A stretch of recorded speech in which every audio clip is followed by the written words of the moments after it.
Woo!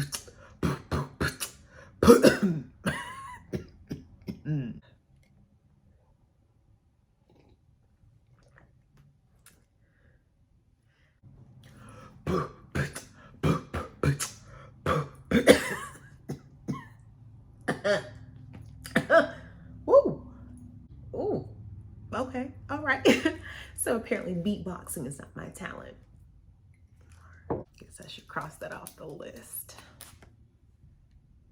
Hey y'all, it's your girl Shannon Ray, and no, it gets no better.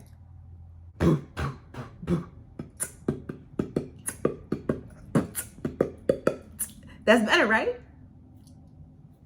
No?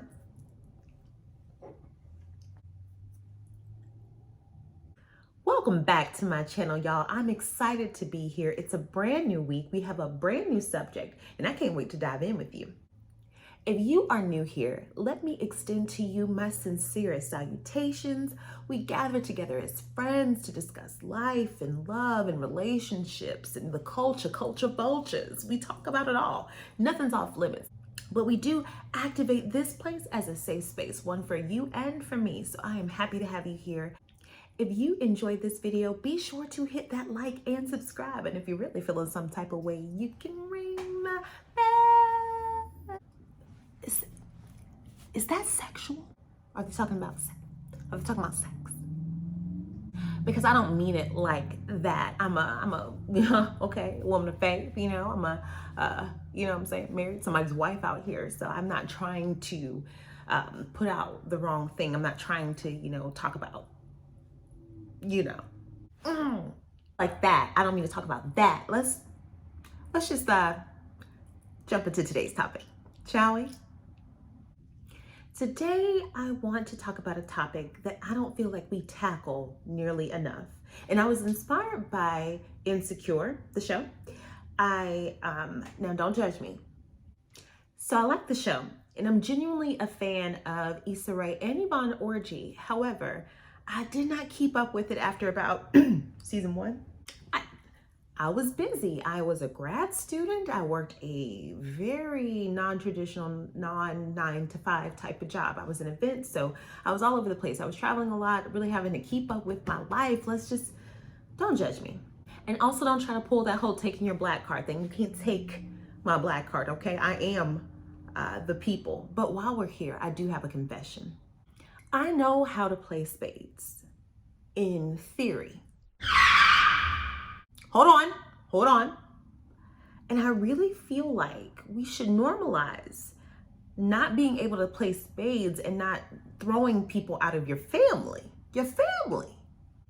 I mean, surely I'm not the only one.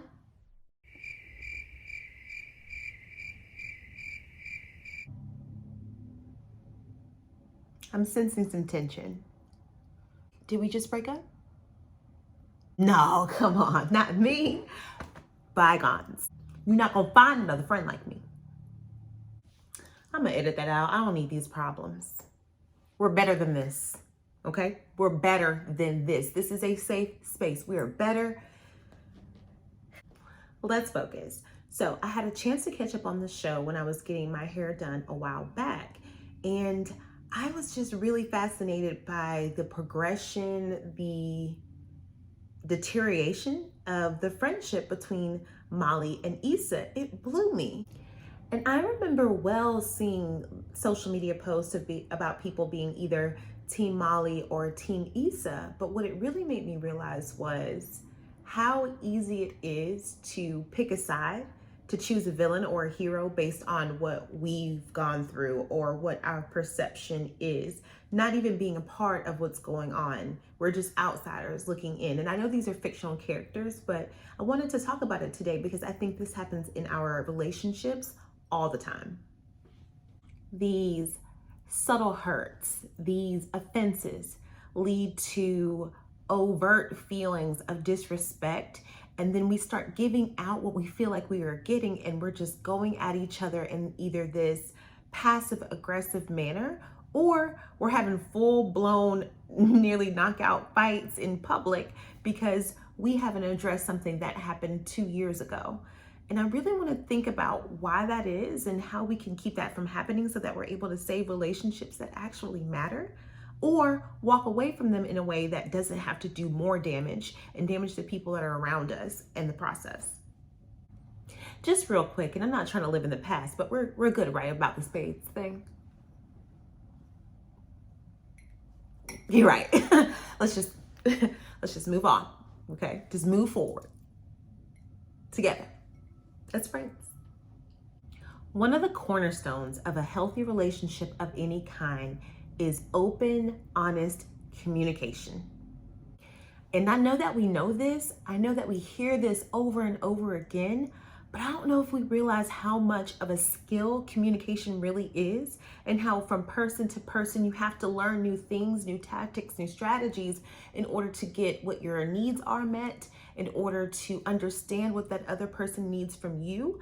And not taking the time to do that and not taking the time to be honest about that is killing our relationships.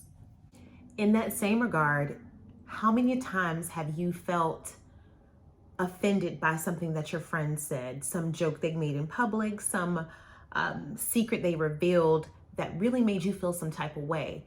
How often does it happen and you just let it build up and then you get to a point where that person no longer is a worthwhile friend in your eyes? You no longer feel like you need to pursue a relationship with them because you guys have just never really had the conversation. I see that so much, and I really feel like relationships are too special. They are too unique from one another to expect the same things from the same people. Sometimes you have to meet folks where they are, and sometimes you have to speak up about what you are seeing and feeling and experiencing in your relationship with them. So I want to talk about a few things that I've learned along the way, whether it be in a romantic relationship, a friendship, a parentalship. Is that a word? A relationship with your parents or a sibling, whoever. And these things that I've learned kind of have come the hard way. But what I realize is that it has given me the opportunity to have relationships that not only last, but feel really healthy, allow me to grow and change. And I provide that same space for them as well. This first lesson is one of the hardest things I had to get to a point that I was able to do effectively.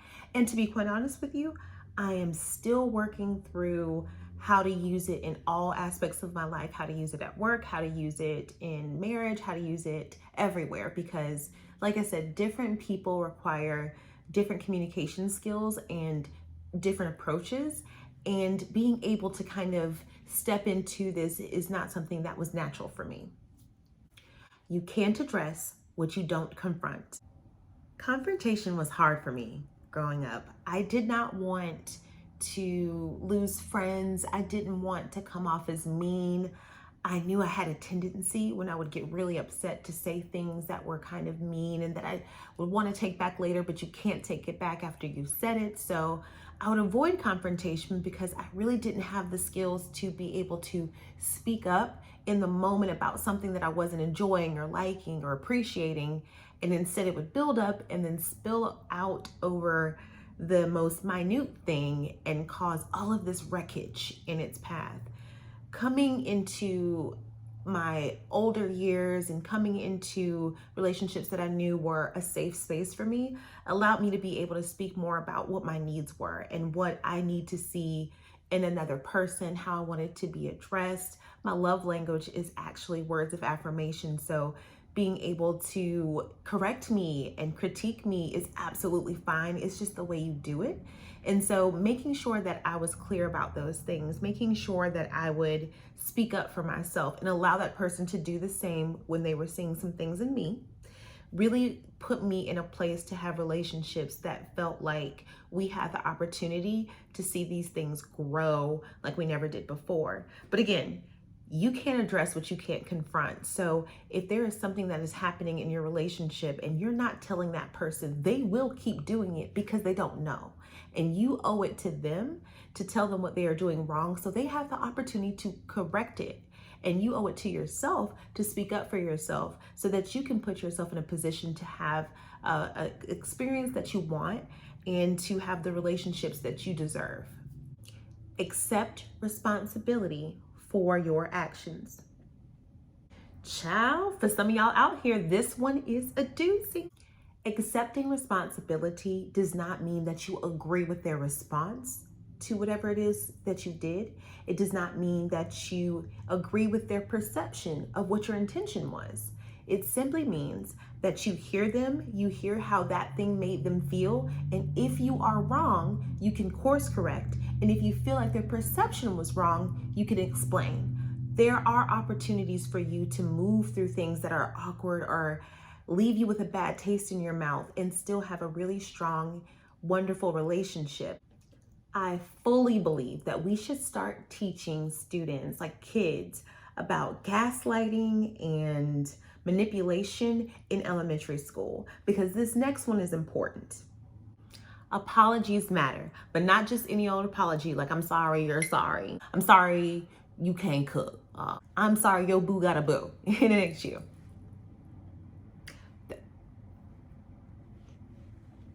5 months. Sorry. Sometimes we really are wrong.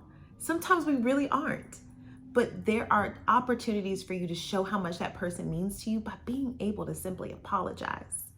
I apologize. Oh, believe me, I do. I apologize. Yeah. I enjoyed it too. Honesty will save you a world of hurt. Huh? I think the thing that makes honesty and communication so hard is that a lot of times it can lead to vulnerability. That puts us in a place where we feel like we're a little bit weakened, we're a little bit more accessible to hurt. We're also in a place where our needs are really being met, where the true nature of ourselves is being shown, and we're being able to be loved correctly because we're honest. We're being able to be spoken to correctly because we're being honest. We're able to give that other person in the relationship what they need because they were honest with us. Honesty is absolutely foolproof when it comes to relationship. And while we're on the subject of honesty, I want to just put a pin here to say honesty without tact is brutality. So be sure that when you're telling someone what you need, you're using words that you don't want to have to take back later. You're using an approach that you won't regret later. You want to make sure that you're being honest in a way that does not tear someone down, but really just talks about what you need or what you see. This one, baby, this lesson right here is so important because I think if we were able to just accept this genuine fact, we would be able to salvage so many relationships that we come across, or be able to walk away with them without automatically turning that person into an enemy or frenemy or cutting them off from your life. They're no longer family. They're no longer important. If we could get to this place, I think that we would be able to be a lot better as people. Just because you are right does not mean that they are wrong. What?